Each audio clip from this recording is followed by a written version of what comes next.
Hello, আজকে সন্ধ্যাটা আমার শুরু হলো খাওয়া দাওয়া নিয়ে। আমি আজকে নিয়ে গেছিলাম দিদির ছেলেকে সুইমিংয়ে মোহনের সামনে। তো দিদির ছেলে সুইমিং করতে আধ ঘন্টা লাগবে, তাই ভাবলাম আমি একটু খাওয়া দাওয়া করে আসি। ভীষণ খিদে পেয়েছিল। আমি চলে গিয়েছিলাম মোমো টোমোতে খেতে। এই নিয়ে আমি মোমো টোমোতে অনেকবার খেতে এসেছি। আমি অর্ডার করেছিলাম এসে চিকেন তান্দুরি মোমো। মোমো টোমোতে মোমোগুলো এত ভালো খেতে, তোমাদের কি বলবো।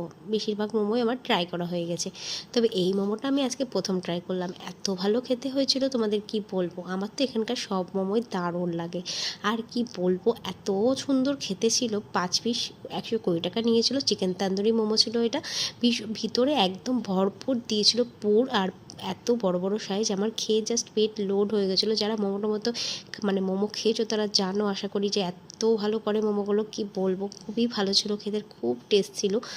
মানে এটা নিয়ে আমার কোনো আর রিভিউ দেওয়ার নেই। তারপরে আমি ভাবলাম যে আমি একা খাবো, বাড়ির সবার জন্য একটু কিছু খাবার নিয়ে যাই।